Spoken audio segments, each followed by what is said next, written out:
Hi, how is everyone? Woo! I feel like I haven't been live on here in a while, and it is time for another Fertility Hot Seat.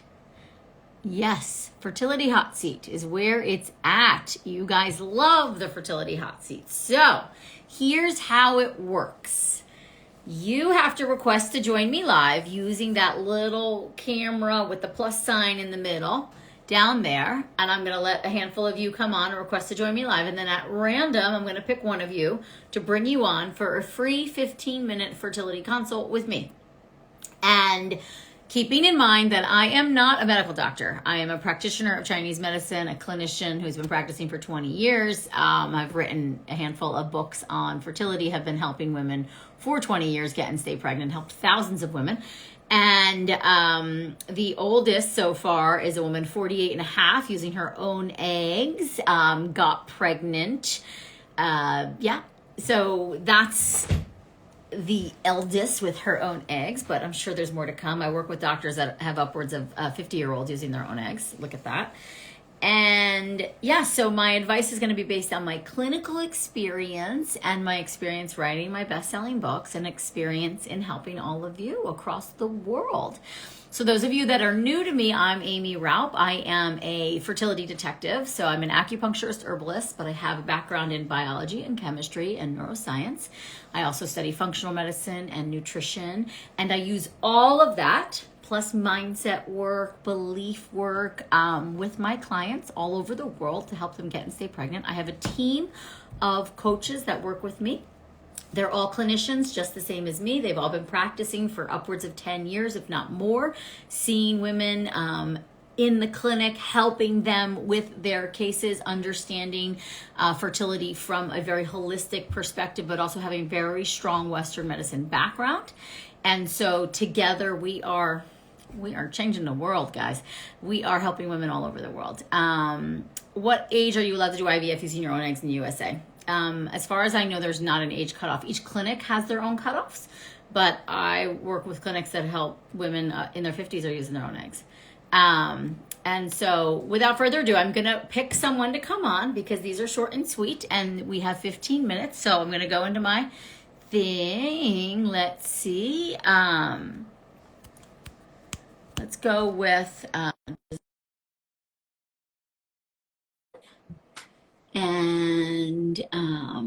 let's see how we do. I have my paper and pen ready for my notes.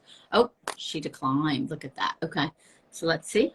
You don't want to do it. I'll go next in line. I'm just going to go down. This is Silvana. See if you would like to join me live. Hello. Hello. How are you? I'm good. My dogs are barking over here. Hi, doggies. That's okay. Hi. Nice to meet you. Hi. Hi. My name is Silvana. I'm all the way from Brazil. Okay. I'm so happy you picked me. Oh, Wasn't expecting. The first person I picked was mine, so it was meant to be that it was your spot. There you go. Nice. My thing is, we love your perspective on that. I have a genetic problem. I'm sorry. That's okay. I'm back. I have a genetic thing, balanced translocation. Yeah. And I would love your take on the egg diet for that. I've been doing it. Oh, shut up. I've been doing it for 2 months already. And that's what I would love to see. What you have to talk about. Do you know what side the translocation is on? Is it in the family? I probably on my mother's side because she's had 2 or 3 miscarriages before me.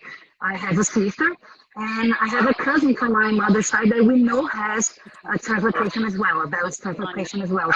So I think it's on her side. Okay. And I've been doing IVF for a year now, and oh my god. Okay, now Okay, now I'm good. Okay, I've been doing IVF for a year now. We've had two normal euploid embryos already, but the transfers did not work. So, and I've had natural pregnancies as well. That's when I discovered the translocation because of the abortions. I've had three pregnancies already. Okay. One of which was twins, natural twins. And that's it. So now I'm on the quest for another IVF. We're gonna have one more round, probably the last one. And since we can have euploid embryos, we know it's possible, right? Yeah. But we have been having problems with the transfer. Yeah. Two times already that it did not stick. So that's How my long ago case. was the last natural pregnancy? It was in 2021, the beginning of the year, And did you have somewhere DNCs? You had around May. DNCs for those, right? You said abortion, so you had DNCs. You had medical procedures to get rid of the pregnancies. Not this one. The first one I had I don't know the name in English. It's called curetagem. Oh, But I mean, that's it's what probably the same name. And that's when we found out because we sent the embryo for genetic analysis. So that's when we found everything out. The second one was like, it was a mistake because we were supposed to go and do the IVF and I got pregnant by mistake. So it did not stick because the embryos probably had some genetic problems as well. And this one, I waited to have the miscarriage naturally. Okay. Have you had an endometrial biopsy before the transfer? Did they do? They did. Yes, I have.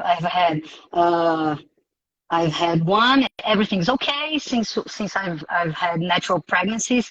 We think there's no problem with the oven, getting No, pregnant, but it might and be a uterine thing. So before the frozen transfers, they check to make sure you don't have endometritis, correct? Not endometriosis, yes. endometritis. Okay. Yeah, I don't have endometritis. I've done a hysteroscopy. Everything was okay.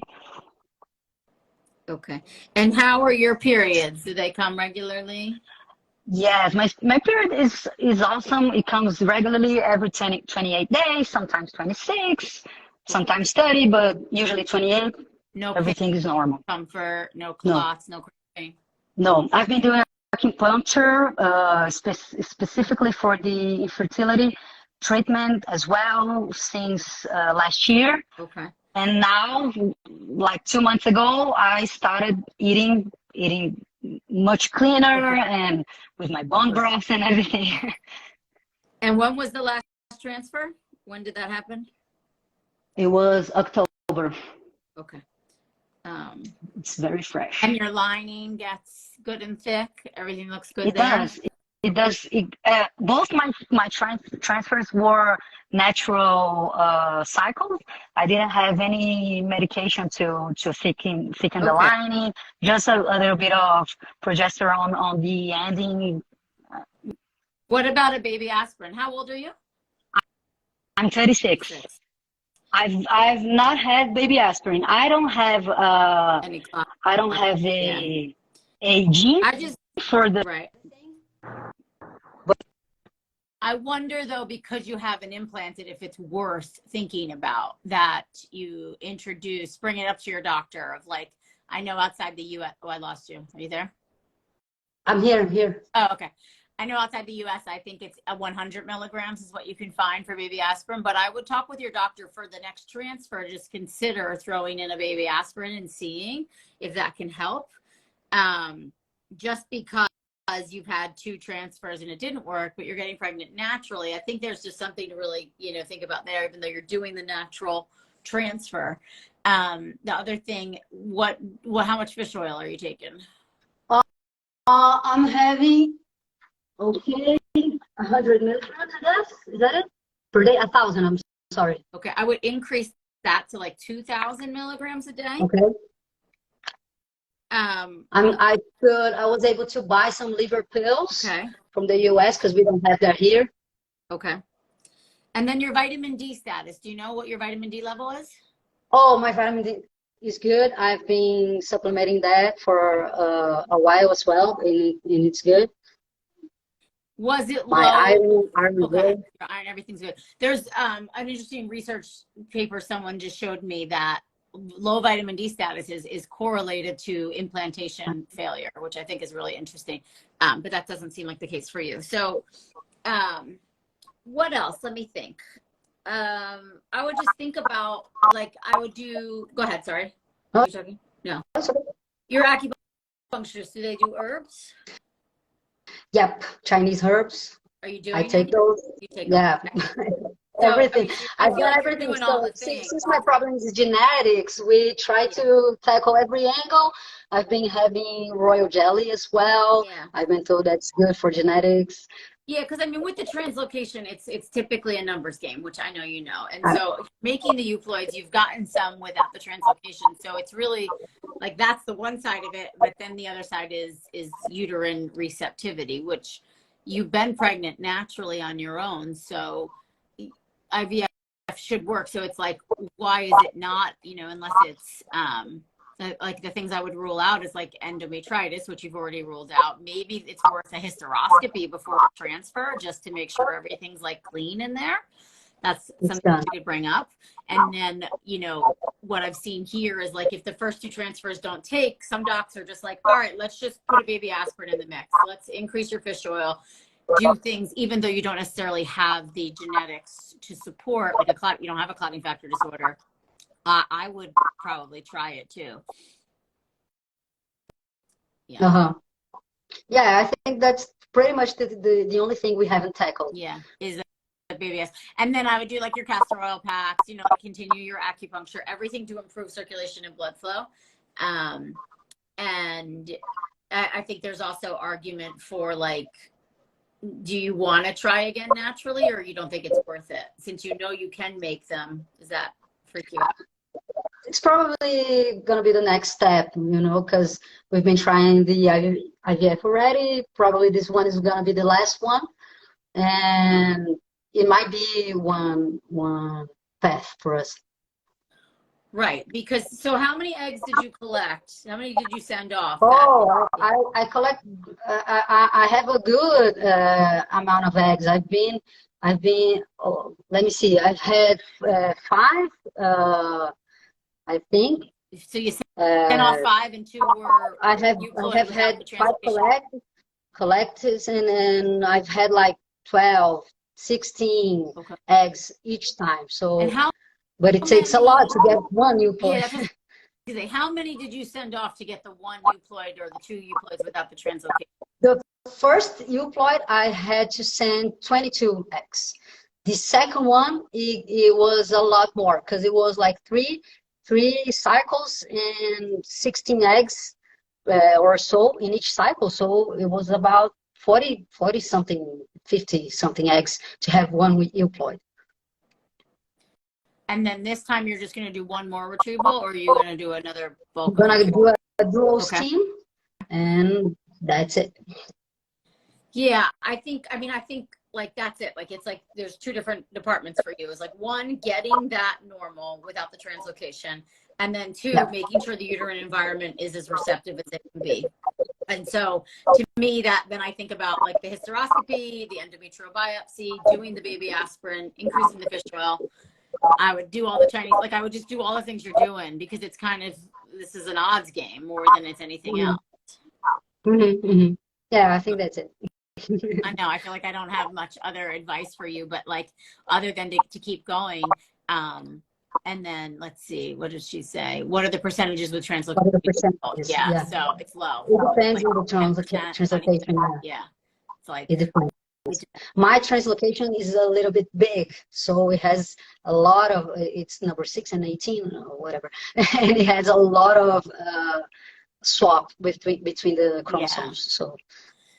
So it's like playing that numbers game. I mean, I have someone else that's dealing with translocation right now. It's on the other side, on the male factor side. So we're considering sperm donor if we don't get, if like, I mean, that's the only other consideration Yeah, at some point. I But feel I like think in men your have case a little too, bit of advantage I know, because they have a lot more, I I know. mean, sperm But it's like to go. you are getting pregnant, which I mean, miscarriages absolutely suck, and obviously, but it's like you could think about that too of you know, do this next round, collect, get what you get. Then I would really make sure everything uterine wise looks like clean, everything looks like it should, and then transfer. And then, you know, if not, it's to consider, okay, we're going to try naturally and see. It's like rolling the dice. So I know. Yeah, cool. Thank you very much. I know. I I hope know. I was helpful. I really wanted to know your take on that,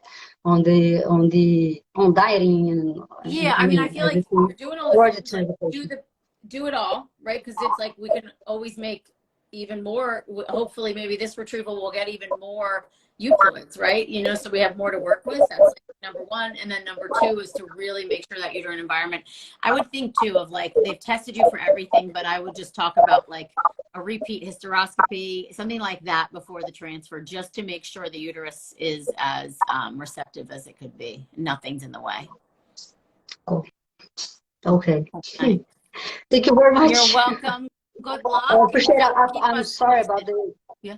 the mess on the Oh, it's beginning. I'm really fine. sorry. That's called life. We're all human. Hi, puppy. Okay. All right. Well, good luck. Send me love. Okay.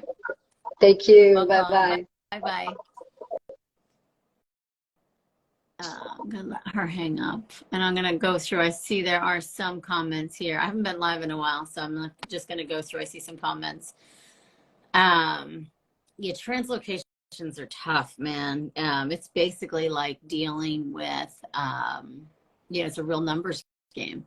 And so the things that we always think about is like, okay, first we get the embryos, and this is really any case that's dealing with IVF or implantation challenges or recurrent pregnancy loss is like, and then we want to make sure the uterine environment is going to be receptive. And that's where we have to do deeper digging. Sometimes there's adenomyosis, sometimes there's endometriosis, sometimes there's a uterine infection. And all of that has to be ruled out so that we make sure when we transfer those embryos that we work so hard for, that everything is, you know, in the best shape it possibly can be. And so, yeah, let's just see. Anybody else have any questions or comments? Cha. Yeah, percentages of translocations. I know they're tough. Okay, guys, it's been great. I haven't seen y'all in a while, so it's nice. And I'll be back on Thursday this week doing a live Q&A. And I'm going to be talking about dining out and surviving parties, etc. This holiday season. So you can come to me on Thursday, and I'll be doing a live Q&A and all that. Okay. So I'll see you guys then. Ciao. Have a beautiful day.